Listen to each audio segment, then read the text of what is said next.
Bwana asifiwe. Amen. Kwanza ni shukuru Mwenyezi Mungu kunipatia nafasi katika masaa haya jioni kuweza kutoa hii mada. Inahusu rika zote, watu wazima, watoto, vijana, lakini huenda ikawa inawafaa zaidi wale ambao wanajitafuta, wanahitaji kufikia kusudi la maisha yao. Niko tayari kushare hii presentation baada ya hapa kwa wale watakaohitaji. Naweza kutumia kwenye WhatsApp au kwenye email. Nimeiandaa kwa Kiingereza lakini nitawasilisha kwa Kiswahili. Labda ningeizungumza kwa Kiingereza. Kiingereza kinakuwa kidogo kina maana nzuri zaidi. Personal branding, a critical personal success factor in someone's life. Chapa binafsi, msingi wa mafanikio katika maisha ya mtu. Kumekuwa na mawazo mengi sana katika maisha ya wanadamu kuhusu mafanikio. Wapo watu wamekuwa wakifikiri kwamba labda mafanikio ni bahati. Na kuna wengine wamefikiwa wanasema huyu bwana amebarikiwa, huyu hajabarikiwa. Lakini ukisoma Biblia, tuliumbwa kwa mfano nani? Mfano wa Mungu. Pale mwanzo Bwana anasema tumfanye mtu kwa mfano wetu, kwa sura yetu. Hapa namalizia anasema wakatawale. Mpango wa Mungu ulikuwa tukatawale. Ni kwa bahati mbaya tu dhambi ikaingia, na hii dhambi ikaleta shida. Lakini tunamshukuru Mwenyezi Mungu, Kristo alikuja na urejeshwaji utafanyika. Amina. Tutarejeshewa, restoration yale ambayo tulinyang'anywa. Kwa hiyo topic hii inazungumzia vitu gani ambavyo Mkristo akiwa navyo anaweza kufikia mafanikio. Na tambua maana ya mafanikio pia ni kutambuka. Kuna mafanikio katika masuala ya elimu, katika masuala ya maisha, kwa maana ya familia, katika masomo, biashara. Lakini niseme tu kwamba mafanikio ni mafanikio. Sasa huko duniani wanasema kuna vitu ukiwa navyo utafanikiwa. Wanaviita common denominators. Waliulizwa watu fulani katika maisha ambao walifanikiwa. Waliulizwa matajiri wakubwa duniani, wewe kwa nini umefanikiwa? Wewe kwa nini umefanikiwa? Majibu yao yalifanana. Na naweza kunisaidia kwa nini majibu yao yalifanana? Kwa nini majibu yao yalifanana? Naweza kunisaidia? Karibu daktari. Mafanikio yana principles ambazo ni universal. Wewe ukatoka na nyingine mbele nje hapo. Kufahamu principle hiyo ni. Sasa mafanikio yana kanuni. Wanaziita ni common denominators. Na bahati nzuri Mungu wa pekee sana. Sayansi imetusaidia pia. Hata sasa hivi wataalamu wanakaa kila mwaka kuangalia vitu ambavyo mwanadamu anapaswa awe navyo ili aweze kufanikiwa. Tumeona sasa hivi vijana wengi hawana kazi, na wengine wamepata kazi wanashindwa kufanikiwa. Ni kwa sababu hizi kanuni huenda hazifahamiki, au kama zinafahamika basi hazizingatiwi. Na hapa niseme mchana leo kwamba haijalishi wewe uko katika maisha namna gani, ukimtegemea Mungu na ukafahamu hizi kanuni, unaweza kufanikiwa. Nilizungumza, nimeandika vitabu vinne. Actually nimekuja navyo kwa wale ambao wanahitaji. Baada ya Sabato unaweza kaniona nimekuja na kopi kama 40, 30 kimoja. Lakini kitabu kimoja ambacho nitakiandika sijakitoa bado. Nilikuwa na guide kutafuta title. Nimekiita Gift of Pain. Zawadi ya maumivu. Na kwa kiasi kubwa sana najaribu kuzungumzia maisha yangu. Na hata wakati mahubiri yanaendelea hapa nilikuwa nafikiria nikasema chapter moja nitaweka kuzungumzia tu maisha yangu mimi mwenyewe. Nilipata bahati kuwa kiongozi serikalini. Actually nilikuwa mkurugenzi kwenye public sector kwa miaka 12. lakini nilitoka katika familia ya maskini. Mimi actually darasa 7 nilikuwa nauza pipi, nilikuwa na meza pale Msoma nauza pipi, na nikawa nalisha familia, ndugu zangu, nilikuwa natuza mama na kaka zangu. Kwa hiyo maisha yako yalikuwa rahisi, hata kazini, hata wakati nimejiajiri hapa pia kuna wakati sasa nimekaa na mke wangu na sasa, mbona sasa maisha magumu? Kuajiriwa ni shida, kujiajiri ni shida. Lakini nimwambia watu wa Mungu, kanuni tukizifahamu, tukimtegemea Mungu. Unajua wakati Yesu anapaa kwenda mbinguni, alikuwa na shida. Akanafikiria, je, niwapeleke wapi hao watu? Nakumbuka, Yohana 17. Wanasema ni ombi kubwa, ombi kuu katika maombi yote Kristo alifanya. Alikuwa akiangalia watakaopitia wanafunzi. And then akaangalia changamoto ambazo zitatokea. Sasa akasema niwapeleke wapi? Lakini akasema uwalinde na ile kweli. Neno lako ni kweli. Na lesoni ya robo hii hata wiki hii imetuonyesha kwamba Bwana akiwa nasi, nani ambaye atakuwa juu yetu? Kwa hiyo watu wa Mungu, kitabu hiki kinazungumzia, mada hii inazungumzia chapa binafsi. Vitu gani? Kwa sababu ya muda nitakuja tu nivitaje kwa haraka. Vitu ambavyo ukiwa navyo, nazungumza na vijana ndogo. Nazungumza na vijana ambao wanatafuta maisha. Nazungumza na vijana ambao wanahangaika kuweza kufahamu kusudi. Hapa ningezungumza kwa hivi. Moja ya maswali makubwa ambayo wanadamu wanakuwa nayo ni kulijua kusudi. Na wanasayansi wamehangaika sana. Wanahistoria, wasomi kujibu swali kusudi. Mwandishi mmoja anaitwa Simon Sinek anasema you need to start with why.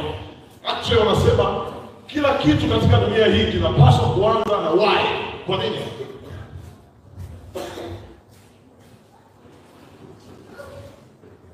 Hapa ni swali.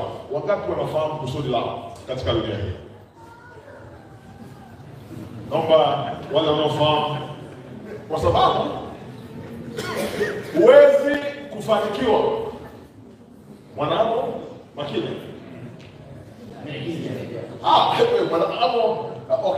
Mwanadamu mwenye tija. Sakina hapo, Sakina 20-25. Huwezi kufanikiwa kama haujui kusudi lako. Huyu bwana alisahau kunitambulisha, mimi ni mwalimu wa watoto. Mimi ni master grade, ni SYM na CMT. Na actually niseme tu kwamba ni baraka nyingine ya kuweza kutumia kwenye taaluma yangu huko duniani nimepata kwenye idara ya vijana. Actually moja ya vitabu naandika ni Parenting with the End in Mind. Creating Legacy and the Life of Integrity for your children. Na niseme tu nimechakachua kitabu cha White cha Charlie Gardner.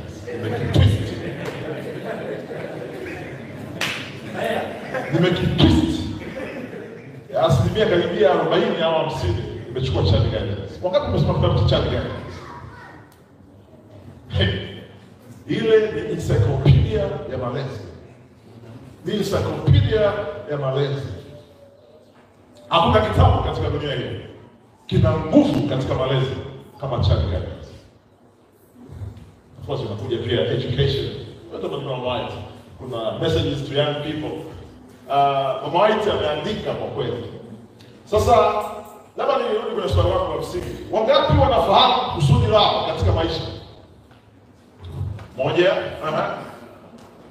swali litakuja la pili. Kwa niombe wale ambao kusudi lao, naomba mje hapa mbele. Kuna wakati mwingine ni vizuri kujifunza kwa mfano. Kwa sababu wewe kwambie unaweza ukafanikiwa kama unajui kusudi bado hujafanikiwa. Sifa ya kwanza, daraja la kwanza la kuweza kufanikiwa ni kuweza kujua kusudi. Wakati Samuel anakaa katika nyumba ya kuhani Heli, alisikia sauti, si ndio? Anaitwa. Mzee Heli mara ya kwanza akashindwa kuelewa. Mara ya pili akamwambia, ukisikia unaitwa, sema Bwana ninasikia. Bwana anafanyaje? Ninasikia. Na alipojibu vile, Bwana akamwelekeza nini cha kufanya. Labda nitawapa nafasi na ndugu zangu wataeleza kwa ufupi sana wao kusudi lao ni nini katika dunia hii. Lakini kabla sijawapa nafasi hiyo, nizungumzie aina za akili katika ulimwengu. Aina za nini? Za akili. Unajua kuna akili zenye akili. Zamani wakati tunazungumzia mafanikio, tulikuwa tunazungumzia akili za darasani. Intelligence quotient. IQ. Labda niwaambie, katika wakati wa sasa akili za darasani hazikupi hata zaidi ya 10% ya mafanikio. Hata 10%. Hata vyuo duniani vimeacha. Labda kama wanaendelea, daktari wako hapa tutasaidia. Lakini vimeacha kutumia IQ kama sababu kubwa ya kuweza kupata watu wenye uwezo. Aina ya kwanza akili inaitwa intelligent quotient, IQ. Akili ya pili ambayo ni ya muhimu sana inaitwa emotional intelligence au emotional quotient. Hii ndio akili ambayo tunapaswa kuwa nayo. Yesu alikuwa na hii akili. Mitume wote walikuwa na hii akili. Na hii akili ni akili ambayo inakusaidia kuweza kujua nini cha kusema wapi. Na hii ni akili ambayo inakupa uwezo wa kuweza pia kusimama kwenye changamoto. Najua kuna madaktari wa binadamu hapo wanaweza kunisaidia. Kuna kitu cha amygdala na prefrontal cortex. Prefrontal cortex. Kwa sababu tunasababisha wanakuja baadaye kusaidia au wanatokea. Nilikuwa nasoma hivi vitu hivi karibuni kuhusianisha na akili za hisia, emotional intelligence, ambayo ina makundi 6. Moja inaitwa self management. Inaanza na self awareness, kujifahamu. Na nitaeleza kidogo ndugu zangu kwenye kujua kusudi, lakini unapaswa kwanza kujifahamu, self awareness. Of course, ziko nyenzo nyingi za kusaidia kuweza kujifahamu. Idara ya vijana imeeleza nyingi sana. Wakati ambao wameweza kuzifahamu, kuna ile ya kutambua karama, sio za roho. Kuna ile ya kutambua haiba yako, sio? Wanasema kuna aina kuu 4 za haiba.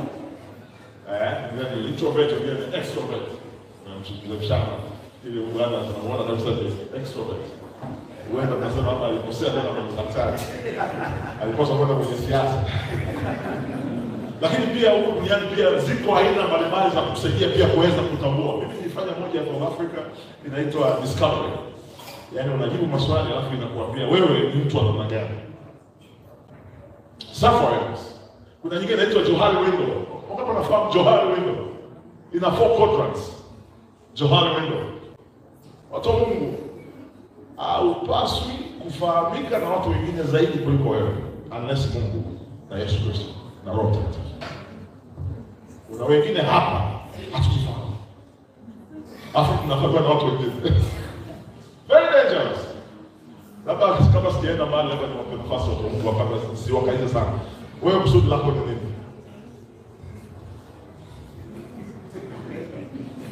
Usizangu sasa hivi. Kwanza kabisa ni kwenda mbinguni, lakini wakati tuko hapa duniani pia tunawajibika. Na katika kuwajibika kuna mambo mengi katika familia zetu na hata katika jamii. Lakini niseme tu kuhusiana na labda kwa ushauri tu, maisha ni kuchukua riski. Lazima utoke kwenye comfort zone. Wakati mwingine unaweza kufikiri kwamba mafanikio yako yatategemea na mafanikio ya baba yako. Sio kweli. Sisi wengine tunatoka kwenye familia ya wakulima. Lakini tangu tuko shuleni nilikuwa nataka kwamba mimi lazima nisome Ulaya. Sina mtu wa kunisomesha wakati huo. Lakini nashukuru kwa kweli kwa hiyo nilienda kusoma Ulaya, tena Ulaya Uingereza. Lipo. Ingawa sio mshabiki wa Lipo. Kwa hiyo niwatie tu moyo kwamba malengo, lazima uwe na malengo katika maisha. Unataka kufanya nini? Unapokuwa primary school lazima uwe na malengo unataka kwenda wapi. Ukiingia secondary school lazima uwe na malengo unakwenda wapi. A level malengo unafanya nini? Unataka nini? Kama malengo yangu ya A level ilikuwa ni kusoma Ulaya. Nilikuwa naambia wenzangu mimi siende kula ugali chuo kikuu cha Dar es Salaam, naenda kula chips. Lakini nilienda kula chips Ulaya. Asante. Of course, hatupigi makofi sana. Hebu tuseme amina kwa ajili ya architect Makini. Amezungumza mambo kadhaa. Unapaswa kwanza uwe na guts, na imani. Mambo bwana inawezekana. Na imani ni kuwa na hakika na mambo ya ni bayana ya mambo yasiyo. Lazima uazimie moyoni, si ndio? Mungu afanye kazi na watu waoga. Tutazungumza baadaye kidogo kuhusu vijana, ile tabia ya kutaka mambo haraka na kuepuka kuanzia ulipo. Na niwaambie watu wa Mungu katika mchana leo, tukitaka kufanikiwa, kubali kuanzia ulipo. Tutagusia kidogo kanuni za mafanikio kwa vijana katika karne ya 21. Kama tulivyozungumza, mafanikio ni kanuni wala si bahati. Daktari anajua pia yeye ni CEO wa taasisi na ameajiri watu wengi. Na amefanya mambo makubwa na Mungu ambariki pia kufanya biashara. Japo ni daktari wa binadamu. Hebu tusaidie. Kusudi lako nini? Kwa sababu tunahitaji katika mchana leo kijana fulani aweze kupata wokovu kwa maana ya kwamba kujua kusudi lake. Kusema kweli, sikujua kusudi langu katika maisha au kwamba Mungu alikuwa na kusudi gani na mimi hadi nilipofika takriban miaka 31. Nikagundua kwamba Mungu ana kusudi na mimi na hata kitu kipo tayari ameshakiweka. Mika 6:8 anasema ameshakueleza cha kufanya, utembee katika ukamilifu, wasaidie wengine. Nikasema malengo yangu kumbe Mungu ana makusudi makubwa sana ambayo atatekeleza. Moja, kutembea katika njia zake.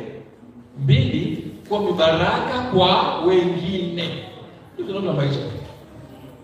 Tembea katika njia za Mungu na kuwa baraka kwa watu wengine. Nilipogundua hilo, nilikaa na kalamu, nikaandika namna ya kutembea na Mungu katika maisha yangu na kuwa baraka kwa wengine. Nikagundua kwamba nikamwambia Mungu nataka nitibu watu 1,000,000. Sasa 1,000,000 itachukua miaka mingapi kutibu? Nikasema nataka nifikie watu 1,000,000 sababu nataka nihudumie watu. Kwa hiyo kutibu watu 1,000,000 sio mimi kutibu mtu mmoja mmoja. Ni kutengeneza system za kutibu watu wengi.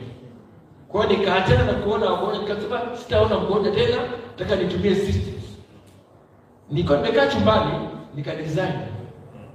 Baada ya hapo nikasema nataka nifungue kampuni za kuweza kufanya biashara, za kuweza pia kusaidia mipango yangu. Jana kwa naweka kampuni hapa, nifungue kampuni ikiwa sina hela mfukoni. Nikatafuta hela ya kusajili kampuni tu. Nikatengeneza design. Leo napoangalia miaka iliyopita hii, kila nilichokidesign kimefanyika na hata ikazidi. Na nimefikia zaidi ya watu 1,000,000 katika kuwapatia matibabu kwa kutumia mashirika ambayo nianze kuyatengeneza na kukusha madaktari kutoa misaada ya zaidi ya bilioni 100 katika miaka hii kwa kutumia mashirika haya na kupita zaidi ya watu 1,000,000.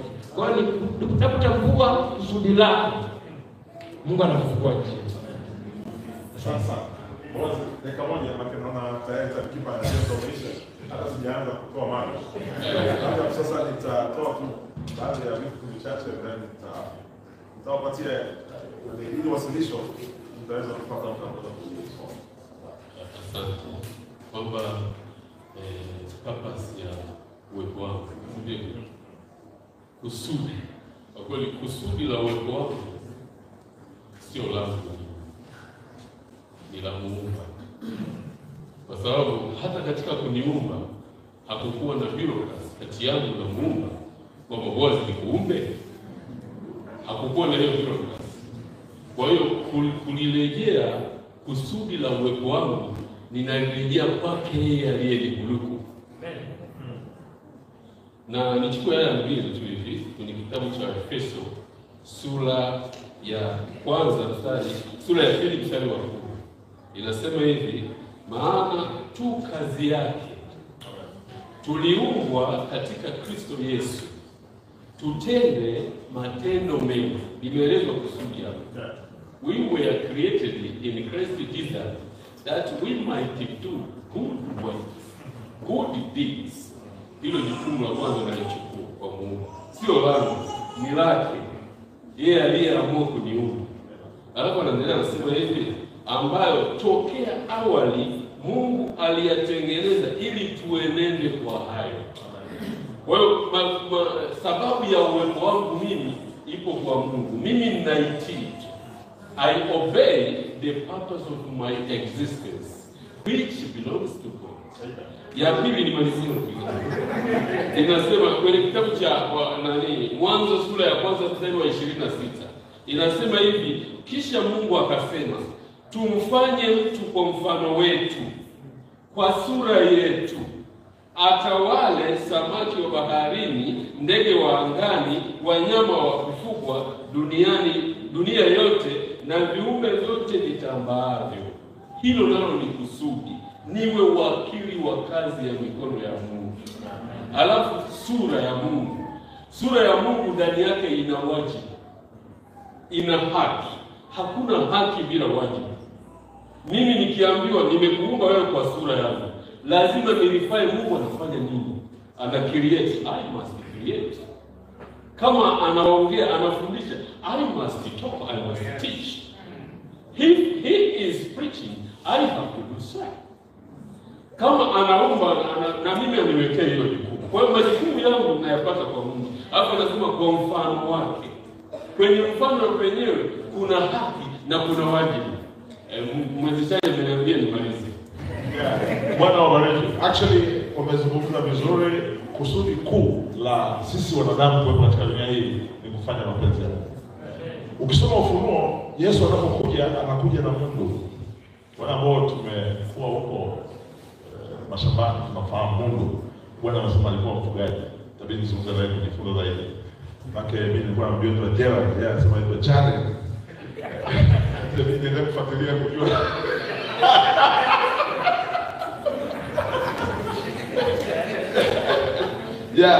Lakini ni muhimu sana kufahamu kusudi. Labda tu nizungumze kwa haraka kama dakika 5 kwa sababu nimeambiwa nipishe. Tunapaswa kama tunahitaji kufanikiwa, swala la kwanza kufahamu sababu ya sisi kuwepo katika dunia hii. Umeumbwa kuhudumia Sakima, umeumbwa kuhudumia Arusha, umeumbwa kuhudumia dunia. Lazima ufahamu. Lakini jambo la pili, unapaswa kukubali kulipa gharama. Unapaswa kukubali kulipa nini? Gharama. Kuna kitu kinaitwa ku-embrace pain. Unakumbatia maumivu. Vijana wa sasa hivi hawataki maumivu. Hawataki. Kule Msoma kuna msemo unasema tangatauni yake ovukamaru nime. Yaani tangulia kuhangaika, ufalme uko mbele. Sasa Uingereza walifanya tafiti moja inaitwa Marshmallow 1910 walifanya tafiti moja, wakachukua vijana kama 100 kati ya miaka 3 mpaka 5 wakawekwa kwenye chumba and then wakapewa vyakula vizuri sana and then wakaambiwa msile kwa saa moja, baada ya hapo tutawapatia vizuri zaidi. 70% ya watoto walikula. Jamani, tega mgongo, naona wewe mjinga na kutetea mchezo. Wewe chakula wafu na kwambia tusubiri masaa moja. Wakapiga. Wakafuatiliwa vijana mpaka walipofika miaka 17 mpaka 21. Wale ambao walishindwa kusikiliza maelekezo, wakala mara moja, hawakufanikiwa katika maisha yao. Wale ambao walisikiliza maelekezo, wakasubiri, walifanikiwa.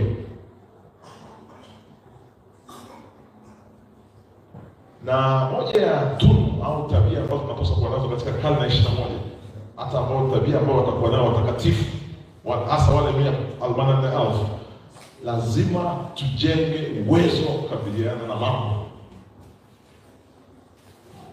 Yaani tuwe simba. Unajua ukimwangalia paka huwa akiangalia kwenye kioo anajiona kama simba. Yaani utakuwa tuwe zaidi na nguvu zaidi ndani kuliko nje. Na ndio nazungumzia akili za hisia. Hapa tu ni malizie kwa sababu ya muda, ili wasilisho tutaweza kulikabidhi kwa wale ambao watahitaji, lakini kama kuna haja ya kuweza kupata nafasi wakati mwingine hata kupitia Zoom tunaweza tukafanya. Ofisi zako ziko hapa, tuko na kwanza pale ndio ghorofa 9. Hizi ni tabia, values, kanuni. Lazima uchore ramani. Umezungumza wote hapa, lazima uandike maisha yako, unahitaji wewe maisha namna gani. Huko ndio tunaita ni do's and don'ts. Kuna kabila moja ya Tanzania wanakubali kila kitu. Tunapaswa ili kufanikiwa tusiwe watu kukubali kila kitu. Kuna wakati mwingine ujifunze kusema hapana. Hasa katika wakati wa sasa. Hiyo moja pia kanuni za mafanikio. Sasa nitamani kuweza kujua, lakini ni muhimu sana uwe na hizo tunaziita kanuni, lakini pia uwe na kinaitwa vision. Umezungumza unataka kuwa nani lini, lakini pia mission, vision, mission, values, objectives. Umezungumzia goals ambazo tunaziita kule 6 months. Actually wanaangalia kwenye chat GPT. 6 month objective ni ya kwangu mimi, haipo. Nimeingiza juzi, huenda kama itaanza kutambulika katika dunia sasa hivi, ni ya kwangu. Inayofahamika ni smart. Mimi nimeongeza C smart. Nimetafuta haikuwepo, ni ya kwangu. Mungu ametuumba, ametuweka kuumba. Siku moja nilikuwa nazungumza mahali fulani, daktari mmoja akaniuliza, "Hiyo umetoa wapi?" Alafu ni mwalimu wa chuo. Nikaona mjela ajeelimika bana. Tumetoa wapi? Bwana amesema tumeumbwa kwa mfano wa Mungu kutawala. Na tunaendelea kuumba kila siku, sio? Kusudi lako ni mimi, kusudi langu, kusudi la taasisi yangu kama walivyozungumza wenzangu ni kusaidia watu kuweza kufikia kusudi lao katika maisha. Ndio kusudi langu katika dunia hii. Kusaidia taasisi, watu kuweza kufikia kusudi lao. Kwa hiyo mimi ni daraja. Na nilizungumzia kidogo kuhusu Mungu. Yesu anapokuja mara ya pili, anakuja na Mungu kuvuna. Hapa nihitimishe ninapokuwa namalizia. Anakuja kuvuna nini? Ndani yetu Mungu ameweka vitu. Tuko pamoja? Ndani yetu Mungu ameweka nini? Anapokuja, anakuja amezungumza kwa sisi ni stewards, mawakili. Kwa hiyo Mungu anapokuja, anakuja kuangalia nikupa talanta ngapi, umetumia ngapi. Kumbe kuingia mbinguni inategemea na matumizi ya talanta na karama tulizopewa. Kwa hiyo mzee, ukiwa unasali sana, alafu ufanye kazi, mbinguni wewe.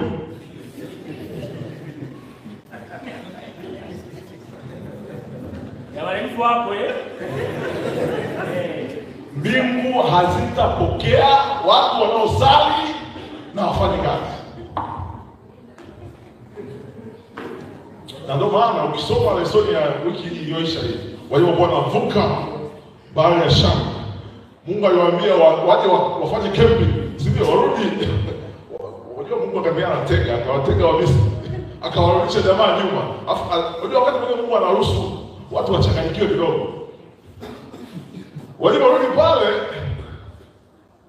wakajua sasa tumeisha. Bwana amesoma asubuhi, Mungu akamwambia stand still. Mwandishi ameelezea maana ya stand still. Labda nimalizie. Mwandishi mmoja katika Biblia, katika kanisa la Mungu anaitwa Jackie Sikwela. Unafahamu Jackie Sikwela? Very powerful writer. Amefariki lakini ameandika vitabu vingi sana. Alikuwa anazungumzia falsafa ya haki kwa imani. Amekuwa anasema, na actually kwa kwenye swali nimeiona, anasema salvation is equal to divine power plus human efforts. Hata swali iliyopita imeelezewa tena kwa mara nyingine. Salvation is equal to divine power plus human efforts. Tuna nafasi kwenye wokovu. Kwa hiyo ukikaa wewe unasali, kwa sababu kama ananielewa au hata ndio shida ya watu sabato tunajua sana.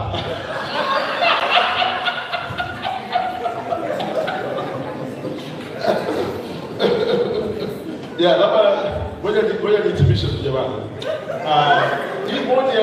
mada za muhimu sana. Labda nimalizie tu kwa maswali ambayo kama unahitaji kujua chapa yako, maswali ya kujiuliza. Swali la kwanza, self discovery. Lazima ufanye, walituambia kwamba yule nani alikuja kufahamu bara la Afrika. Nani yule? Livingstone, kwamba ndiye alikuwa mtu wa kwanza kufahamu bara la Afrika. Self discovery. Actually hii ni process. Haifanyiki wakati mmoja na inahitaji uongozi wa Mungu kuweza kujifahamu. Nakumbuka Yusufu wakati anaenda Misri, wenzake wamemuuza, na actually sababu kubwa wakwambie, na sasa hivi ukishajua kusudi lako watu wanataka wakuuze. Yusufu yeye alipojua kusudi lake akataka kumuuza, lakini Mungu ni wa ajabu, ile kusudi lake lilifanikiwa. Na wakati Yusufu anakufa akawaambia, mtarudi nyumbani na naomba mifupa yangu pia kuipeleke. Japo alikabidhiwa Musa, lakini Musa hakuifikisha kwa sababu alikufa Kanaani. Alikufa kabla ya kuingia. Kwa hiyo Musa alikabidhi ile mifupa kwa watu wengine wakatimiza. Lazima uwe na uwezo wa kuona. Na unatakiwa uone kabla vitu havijatokea. Lakini pia uwe makini katika mambo sasa hivi. Usiseme. Kwa sababu watu hawataki, watakumaliza. Na sasa hivi wanamaliza hata kanisani, wanamaliza hata kwenye familia, wanamaliza mahali kokote. Self discovery. Wewe ni nani? Kwa nini upo? Self discovery. Vision and purpose. Lakini kuna kitu cha tatu kinaitwa unique value proposition. Wewe una kitu gani ambacho unapaswa kuipatia dunia? Kumbuka fingerprint, yani wewe ulivyo ni wa peke yako. Hata mapacha wa aina mbili ambao wamezoea tayari moja hawafanani. Watu wa Mungu, tukiyafahamu haya mambo, hizi ni siri kuu za mafanikio. Lakini jambo la tatu, lazima ujue wewe umekuja kuhudumia watu gani, Sakina au Arusha au Afrika. Wengine wanarukaruka sasa hivi, wanaenda kwenye siasa, wanaenda wapi? Unajiuliza sasa, huyu mtu ana shida gani? Juzi nilikuwa naongea na kinyozi wangu pale, actually jana, akaniambia, of course sitataja jina la mtu. Huyu bwana pia ni kinyozi, lakini ana pikipiki, kwa hiyo akampatia akampa. Sasa jamaa anakuwa anagombea ukungu, lakini ameliwa kichwa. Sasa akaanza kujibu na ananiambia, unajua hapa sasa hivi nikipita hapa, wasio kuna watu ambao wanafuatilia leo gari yangu wanajua si nini, nimeahidiwa pia kuwa na hiyo asili. Sasa ni mtu amefanikiwa na nafasi nzuri. Watu wa Mungu, tuangalie nyakati. Kama inawezekana huu sio wakati wa kuingia kwenye siasa. Basi niombe tu nimalize kwa sababu naona jamaa anaangalia vibaya. Ngoja nitaje baadhi tu ya vitu vichache. Nitaje tu baadhi ya vitu vichache ambavyo tunapaswa kuwa navyo ili tuweze kufanikiwa. Naomba tu nitaje kwa haraka tu alafu nipishe. Maka anaangalia vibaya na daktari. Anaangalia vibaya. Kuna vitu mimi nimeviita kuna software na hardware. Software ni vitu ambavyo vinahusiana na mwanadamu.